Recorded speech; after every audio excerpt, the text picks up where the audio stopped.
If you had the option, P. Diner, to interview Meghan Markle, what would be the 3 things that you would like to ask? I would ask her, girl, did you give birth to those children? Did you really birth those children?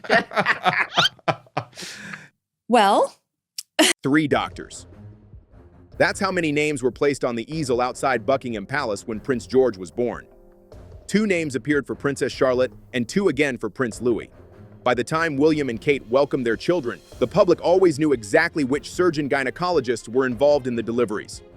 it's the first time in the history of the monarchy that this has happened. And therefore, we've all been asking, the doctor's name should be made public. You know that they put that outside with the easel, right? And then Harry, if we go by his narrative and spare, he says that Meghan Markle went to the hospital, the Portland hospital, and then she humped a ball, that she was put in the bathtub. She was given not 1, but 2 epidurals. I am a mom. I have had my child by using an epidural. Doctors will never put you in a bathtub if you have an epidural because you have a tube sometimes, you know. Sir Marcus Setchell, Alan Farthing, Guy Thorpe Beeston, real doctors, real medical credentials, real people whose names could be verified and questioned by the press. That became part of the royal routine for years. Then came Archie in May 2019, and suddenly that familiar pattern completely changed. They can't be pulling you out of, water can get in, all kinds of things can happen. And then Harry in his book says that within 2 hours of the child being born, they were back at Frogmore Cottage. Those are his words. Those are not my words. Those are his. And then if that is the case, that means that this woman with not 1, but 2 epidural, with a very difficult birth, geriatric, was literally cleaned up. The baby was smucked, wrapped, put in a van, and sent back because it takes almost an hour from Portland Hospital to go to Frogmore Cottage. On May 6th, the Buckingham Palace easel appeared outside the gates. Time of birth, 5:26 a.m. Weight, 7 pounds, 3 ounces. Hospital listed, Portland Hospital in London. But one detail stood out immediately. There was no doctor's name mentioned anywhere. And for many royal watchers, that wasn't just some random missing detail. It felt unusual because the doctor's name had always been part of the public record surrounding royal births. Once people noticed that difference, online discussion around Archie's birth started growing fast. Here's why that mattered to some observers. All royal births from 1688 until 1936 were witnessed by the Home Secretary, and thereafter the Home Secretary's presence was deemed to be unnecessary because you had the royal obstetricians and you had unimpeachable witnesses to the birth of those children who would then sign off officially on the announcements. Every royal birth, with the exception of Archie's and Lilibet's, has been signed off by a host of royal doctors. The tradition of naming the doctor was never just ceremonial. It gave the public one identifiable medical professional connected to the birth, somebody with their own professional reputation attached to the event. In the eyes of many royal followers, it acted as an extra layer of transparency. But in May 2019, that layer wasn't there anymore. When reporters later contacted Portland Hospital, the hospital released only a short congratulatory statement and pointed to patient confidentiality. In simple terms, they were saying they would not discuss private medical information, which is standard practice for hospitals. Still, because of that silence, almost every public detail about that day came directly from Prince Harry or Meghan themselves. And another thing that I know that they do, if a royal lady who's about to give birth, there's 2 phone calls that the security team makes. 1 to the palace to inform Her Majesty that, you know, she's gone into labor. And 2, that to the security, the head of security to secure the premises where they go. Harry claims that they didn't do any of that. No doctor publicly commented. No midwife was officially named. No hospital staff member stepped forward on record. That absence became one of the biggest talking points online, especially among people already closely following every Sussex headline at the time. And then things became even more talked about after the birth certificate story surfaced. Archie's official birth certificate was filed at Westminster Register Office on May 17, 2019, 11 days after the birth. That timeline itself was considered normal.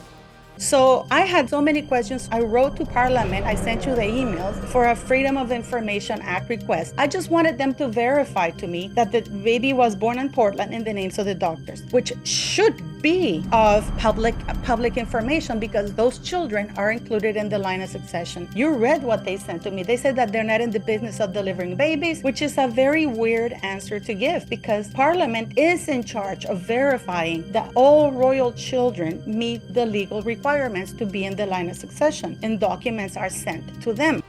The deputy registrar listed was D. Mavada. The paperwork appeared properly completed. Meghan was originally recorded under her full legal name, Rachel Meghan, Her Royal Highness the Duchess of Sussex. Her occupation was listed as Princess of the United Kingdom. At that point, most people assumed the story was over, but less than a month later, another update suddenly grabbed headlines. On June 5, 2019, the General Register Office issued an amended entry. The names Rachel Meghan were removed from the mother section. Instead, the certificate simply stated, Her Royal Highness the Duchess of Sussex. That small change quickly exploded into media coverage. The Sun reported on it first on June 6th, followed by The Times the very next day.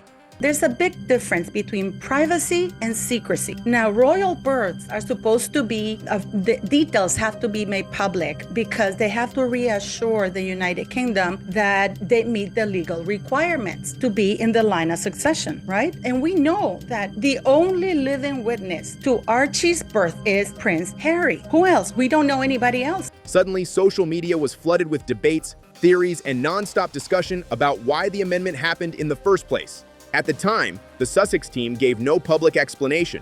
Then, about 18 months later, royal author Omid Scobie shared a statement on Twitter reportedly connected to the Sussexes. According to the statement, the amendment was dictated by the palace and not requested by Meghan, the Duchess of Sussex, nor by the Duke of Sussex. The palace itself never publicly responded, which only added more curiosity online. Birth certificate for Lily looks nothing like the birth certificate for my son and others. It's definitely different. And even the copy that was released by TMZ said this is not like an official copy. So we have never seen the real birth certificate for Lily. We have not seen it. Now, to be fair, adjustments or re-registrations on birth documents are not automatically unusual under UK registration laws. Changes can legally happen under Sections 14 and 29 of the Births and Deaths Registration Act, 1953. But because this involved senior royals already surrounded by intense media attention, every tiny detail instantly became part of a much bigger public conversation. Things like this do happen. Names get updated, titles get formalized, corrections appear on official records all the time, and nothing about the amendment itself was described as illegal. But people online kept focusing on one specific detail that felt hard to ignore. The original version of Archie's birth certificate included Meghan's full forenames. Then the amended version removed them completely. So I know from what I've seen, it's not legit. It's not, because I have one and it looks completely different. Fascinating. And no one's like, who's going to come out and say anything? Who? You know what I mean? So like she can get away with it. That's what I think has happened. Suddenly, the public document no longer centered Rachel Meghan as a personal identity, but instead presented only the royal title, Her Royal Highness, the Duchess of Sussex. For many royal watchers, that change felt symbolic. Whether the decision came from palace officials, the Sussex household, or some mix of both, the final version emphasized status and title above everything else. And because the update happened so quickly after the original filing, it sparked even more discussion across royal media circles. What made the situation even more interesting was the timing. Two different royal households were reportedly managing public messaging during a tense period. And as we can see here, this is Santa Barbara County, and you see certificate of live birth, Santa Barbara Cottage, she was born, and this is completely where it says the Duke of Sussex. That's Harry's first name, and his last name is His Royal Highness, okay? Which we know is incorrect, right? This was issued on July 2nd, 2021. I want you to pay attention to this number right here. The 105-202, the 105-2021-163206. That number is incredibly important. And within less than 30 days, an official government document had already been edited. That alone kept people talking. And once that question enters the picture, it naturally leads into a much bigger conversation. If there were already disagreements or changes surrounding something as basic as a name on a birth record, how consistent was the wider public story around the birth itself? That's where Prince Harry's own memoir entered the conversation years later. When Spare hit shelves on January 10, 2023, it became an instant global sensation. Published by Random House Transworld in the UK and Random House in the United States, the book reportedly sold 1.43 million copies within its first 24 hours and was later recognized by Guinness World Records as the fastest-selling nonfiction book ever. Now you're wondering, why does that number really matter, Paula? This is directly from the government's website, guys. And this is reviewing a birth certificate, birth area code, okay? And then it tells you what it is. It's the first three digits. You remember the 105 that you saw? Is the birth area code. It tells you in which state the child was born. We have seen that in Lilibet's birth certificate. It states that her number is 105. So surely that is California, right? It turns out that California is 104. It's right here. And Colorado is 105. Inside the memoir, Harry described Archie's arrival entirely from his own personal perspective. It was emotional, direct, and written in first person. Readers suddenly got a much more intimate version of events than what had previously appeared in official palace announcements. But then people began comparing Harry's version to Meghan's earlier public comments about the same time period. During the famous March 7, 2021 CBS interview with Oprah Winfrey, Meghan described feeling isolated and emotionally overwhelmed while pregnant. She spoke openly about her mental health struggles and discussed concerns she said had been raised within royal circles regarding Archie before he was born. That interview became one of the biggest royal media moments in years. Around 17 million Americans reportedly watched it on the night it aired, and for a long time, that interview shaped the public understanding of Meghan's pregnancy experience more than anything else. It was announced that Lilibet was born in Santa Barbara on June 4th, 2021. Suddenly, weird things started to happen because the obstetrician who helped deliver Lilibet shut her practice with little notice, telling patients she needs to focus on my own health and be with my family. Her name is Dr. Melissa Drake. And her husband happens to coincidentally own a fertility clinic. But she quit with given barely 10 days notice to patients, which is unheard of. So now there were multiple public versions of the same chapter in royal history, each told from a different angle, with a different emotional tone and at different points in time. Then there was the palace version. Buckingham Palace's official announcement from May 6, 2019 was incredibly short, just 32 words. Her Royal Highness the Duchess of Sussex was safely delivered of a son at 5:26 hours this morning. The baby weighs 7 pounds 3 ounces. The Duke of Sussex was present for the birth. That was basically it. No detailed hospital information in the headline, no named doctor, no extended explanation, just the minimum facts released in formal royal style.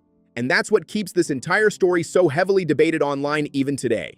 I think she is a person who's done huge damage to the royal family, has been deeply, deeply inaccurate on many issues, and is of absolutely no value either to the royal family or society. But she just sucks from it, she takes from it and exploits it and profits from it.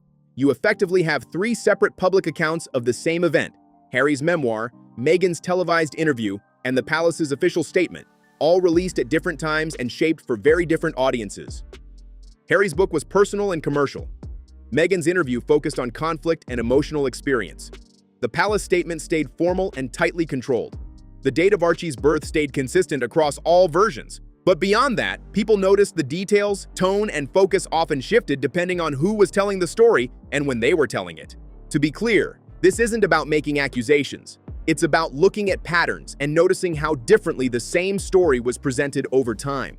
And I have spoken to doctors, nurses, many women who've given birth to children, and all of them say the same thing. Those photographs of Meghan and the way the baby bump performed are totally unexpected, and they're not aware of any baby, any pregnant woman who is genuinely pregnant having her bump perform the way Meghan's has performed.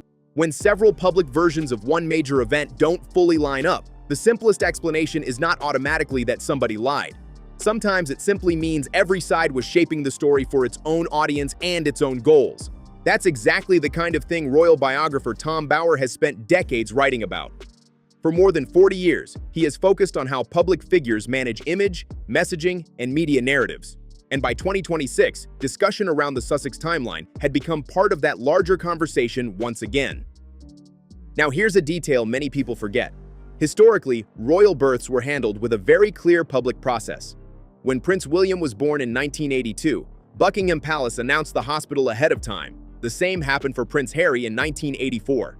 I was doing an interview to offer them a platform to tell their story about why they left. And that was my number one intention, was just clarity on why did you leave? And so some of the things that were revealed in that interview came as a surprise to me. And those surprises are now referred to as bombshells. Decades later, Prince George, Princess Charlotte, and Prince Louis all followed that same familiar system. Before each Cambridge birth, Kensington Palace publicly confirmed that Catherine would give birth at the Lindo wing of St. Mary's Hospital in Paddington. Media photographers gathered outside in advance. The doctor names were placed on the official easel. The entire process was organized in a way the public already understood. Even Princess Beatrice and Princess Eugenie, daughters of Prince Andrew and Sarah Ferguson, had their hospital details publicly known ahead of time. She gave birth to them, and she has quite deliberately caused doubt, and she has created mischief, knowing that it would damage the royal family, which would show a level of spite and malice that is truly not only sick, but evil. Interestingly, both were born at the same Portland hospital, later connected to Archie's birth. That's why Archie's arrival immediately stood out to royal watchers paying attention to the details. During early 2019, reports coming from both Buckingham Palace and the Sussex office reportedly pointed toward a home birth at Frogmore Cottage. Several media outlets discussed the possibility of a private midwife-led delivery at the couple's new home. That became the expectation surrounding the birth for weeks. Because of those briefings, photographers were not camped outside major London hospitals, waiting for the usual royal baby moment.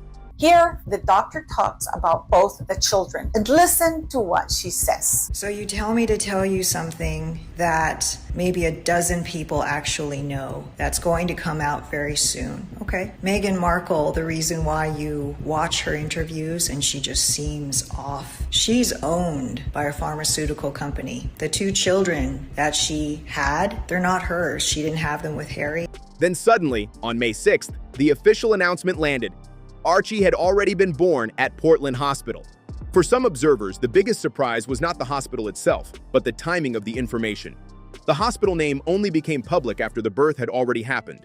There had been no advanced media setup, no crowd barriers outside the entrance, and no traditional royal photo call on hospital steps afterward. Portland Hospital itself released only a short statement referencing patient confidentiality, which again kept public information extremely limited. I mean, obviously, when William was born and Harry was born and George and Charlotte and Louis, we got great pictures outside the hospital. I remember, and William and Catherine especially, they made such an effort to show the whole world their new baby. Then came another major difference. 2 days later, Meghan and Harry introduced Archie to cameras inside Windsor Castle rather than outside the hospital. The photographs were taken in St. George's Hall, a formal royal setting with controlled lighting and carefully managed access. Images were captured by Dominic Lipinski from PA Pool alongside photographer Chris Allerton. Compare that to the Cambridge children. Prince George was photographed on the Lindo wing steps within hours of birth. Princess Charlotte followed the same format, Prince Louis too. Royal photographers waited outside the hospital in designated press areas and were given a very brief moment to capture the first public images before the family departed. And the Queen placed that envelope. Remember that? It said Lilibet. And she said that she didn't want anybody else using that particular endearing name. And what did Meghan Markle do? Just think of the deviousness, the evil of this woman. Archie's introduction looked completely different. Instead of a fast hospital doorstep appearance, it became a polished indoor photo session arranged later under carefully controlled conditions. Supporters saw that as a modern approach focused on privacy. Critics viewed it as highly managed media control. Either way, people noticed the contrast immediately. And once royal commentators started paying attention to that approach, many believed the same strategy appeared again and again. Less traditional access, more carefully selected moments shared directly on Sussex terms. Then came the birth of Lilibet Diana in California. Because the Queen said nobody uses that name anymore around me, I do not want to hear it anymore. What did Meghan and Harry do? They named their child Lilibet. And they lied to the Queen because they told the Queen the child would be named Lily. Hence the tweet from Prince William and from Kensington Palace saying, "We're delighted to announce the birth of Lily," because that's the name that Palace, the Queen, and everybody around them were told. Lilibet Diana Mountbatten Windsor was born on June 4, 2021 at Santa Barbara Cottage Hospital at 11:40 a.m. Pacific Time, weighing 7 pounds, 11 ounces. Her birth became historic in its own way because she was the first senior British royal family child born in the United States in more than a century. The announcement arrived 2 days later through Archie. The message was calm, emotional, and carefully written, continuing the same modern communication style that had already become strongly associated with Harry and Meghan's public image strategy.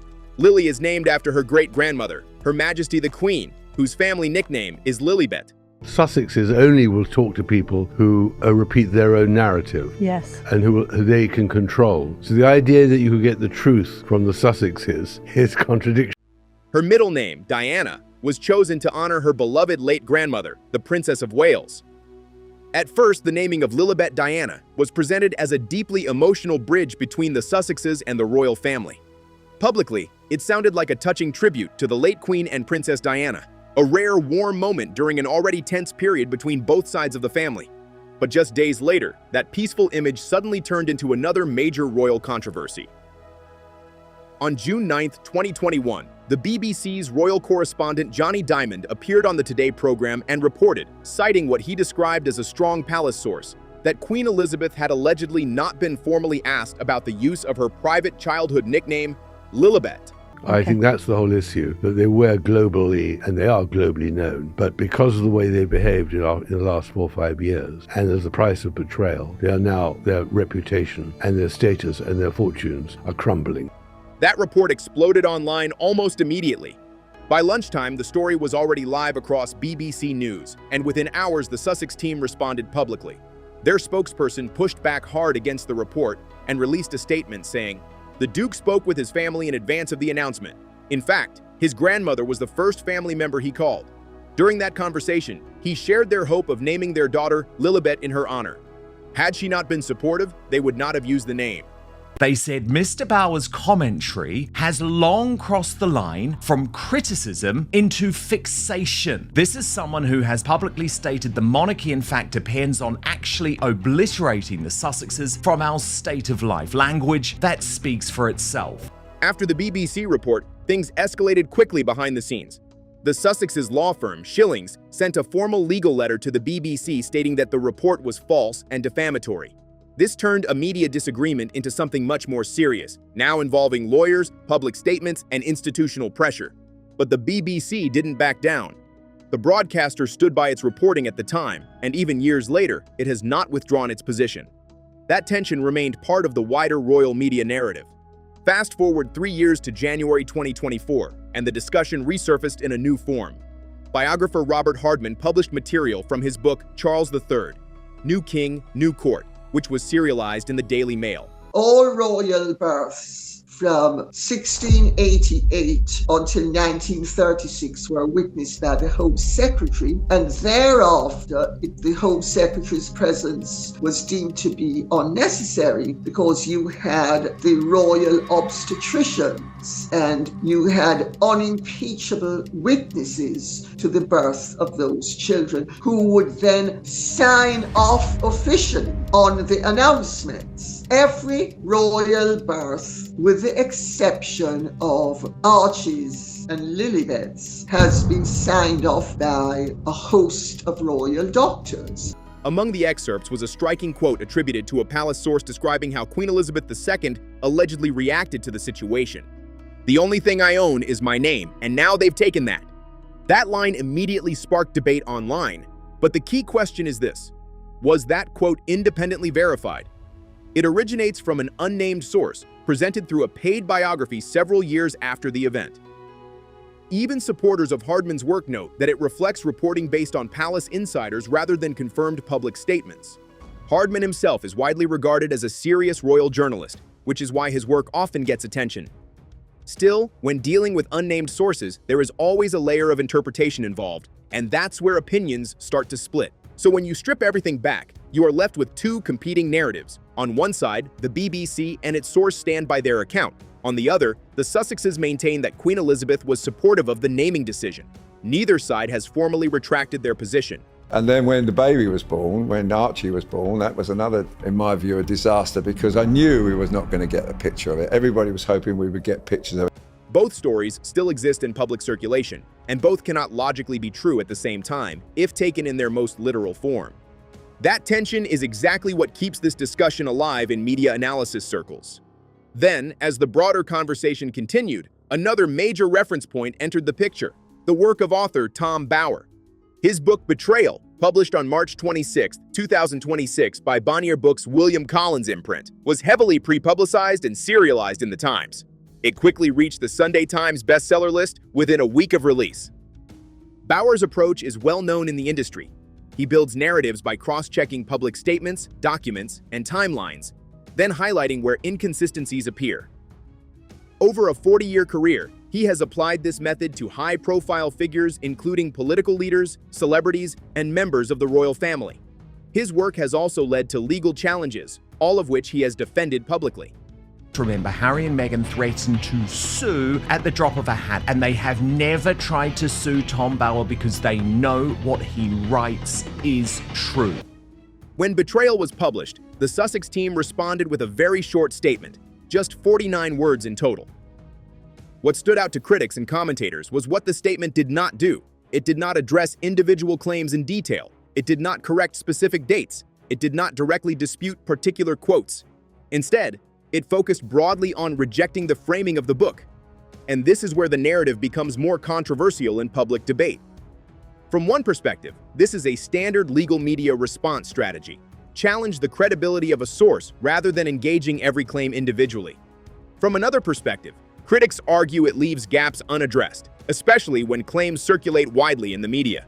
Supporters of the Sussexes strongly disagree with that interpretation, arguing that repeated legal threats and media attacks are themselves part of a broader pattern of targeted coverage. Critics argue the opposite, that unanswered specifics create lingering doubts. And that's where this story sits in public discourse. Not resolved, not fully aligned, and still actively debated depending on which sources people choose to trust and how they interpret the available records. So, when the Sussex office labels Tom Bower as deranged, what they are really doing, in the eyes of critics, is pointing away from the parts of his work they find hardest to directly answer on the public record. Now, laying everything side by side, 6 key points keep coming up again and again. First, every Cambridge child had a named obstetrician listed on the Buckingham Palace easel. For Archie, there was no doctor named. For Lilibet, there was also no doctor named. Yeah. That's what I Show would me the ask birth her. certificate, okay? Yes, show us the birth certificate. I loved watching people get excited about that when they'd see it. What do you guys do at home?